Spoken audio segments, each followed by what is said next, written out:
Train हादसे के बाद इमदादी काम अब भी जारी हैं। नहर में गिरने वाली 2 बोगियों को निकाल लिया गया। ट्रेन हादसे में 18 अफराद जान बहक हुए थे।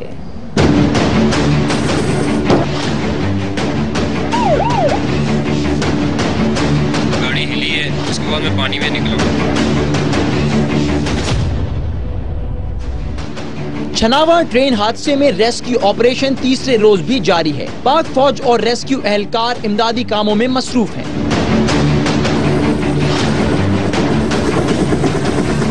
नहर में गिरने वाली 3 बोगियों को निकाल लिया गया है, जबकि इंजन और 1 बोगी को निकालने के लिए कोशिशें की जा रही हैं। वजीर आला पंजाब मियां शहबाज शरीफ ने ट्रेन हादसे में जख्मियों से CMH गुजरावाला सर्जिकल वार्ड में मुलाकात की। शहबाज शरीफ को ट्रेन हादसे के हवाले से ब्रीफिंग भी दी गई। Core commander Gujranwala lieutenant general Ghayur Mohammad भी मौजूद थे। जुमेरात को पनुआकिल से खारियां जाने वाली ट्रेन गुजरावाला के करीब हादसे का शिकार हो गई थी। ट्रेन में पाक फौज के 200 जवान सवार थे। কাছে ব্যবহৃত ট্রেনটি উল্টে পড়লে হতাহতের এই ঘটনা ঘটে। নিহতদের মধ্যে কোনো বাংলাদেশি নেই বলে নিশ্চিত করেছে সৌদি দূতাবাস।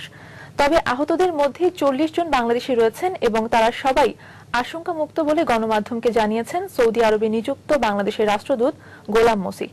মূলত তাড়াহুড়ো করে নামতে গিয়ে তারা আহত হয়েছেন বলে জানান তিনি।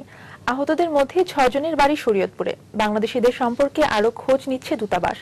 প্রতি বছর 30 থেকে 40 লাখ মুসলমান হজ পালন করতে এই মসজিদে সমবেত হন। এবার প্রায় 1 লাখ বাংলাদেশির হজে অংশ নেওয়ার কথা রয়েছে।